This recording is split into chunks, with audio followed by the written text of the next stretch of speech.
नमस्कार सम्पूर्ण विद्यार्थी भाइ बहिनीहरू। आज हामी धीरेन्द्र प्रेमर्सीद्वारा लिखित सारङ्गीमा देश भन्ने कविताको लय वाचन गर्न गइरहेका छौँ। यो सारङ्गीमा देश भन्ने कविता लोकलयमा रचना गरिएको कविता हो। यसलाई हामी जुनसुकै लयमा ढालेर हामी यो कविता वाचन गर्न सक्छौँ। आज हामी यो सारङ्गीमा देश भन्ने कविताको लय वाचन गर्न गइरहेका छौँ।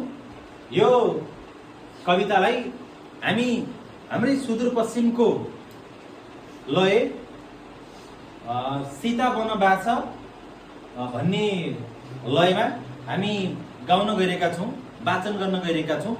यहाँहरूले म वाचन गर्छु अनि यहाँहरूले मसँगै वाचन गर्नुहुनेछ। यहाँहरूले सबैले किताब हेरेर मलाई साथ दिनुहुनेछ।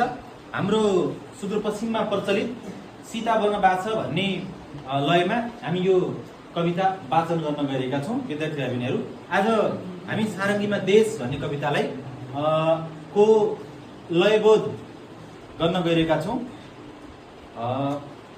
कविता यसरी सुरु हुन्छ। गाउँदै आयो यो नेपाली सीता वनवास, गाउँदै आयो यो नेपाली सीता वनवास, गाउँदै आयो यो नेपाली सीता वनवास, गाउँदै आयो यो नेपाली सीता वनवास। सारङ्गीमा देश सर्ग बादल मनुदास, सारङ्गीमा देश सर्ग बादल मनुदास। मेची काली हिमाल पहाड सीता वनवास, मेची काली हिमाल पहाड सीता वनवास। तराई मधेस सर्ग बादल मनुदास, तराई मधेस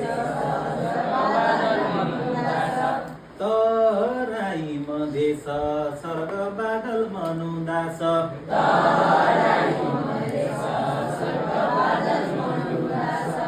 जीवनको कथा व्यथा सीता वनवास, जीवनको कथा व्यथा सीता वनवास। सङ्घर्षमा बाँच्छ सर्ग बादल मनुदास, सङ्घर्षमा बाँच्छ सर्ग बादल मनुदास।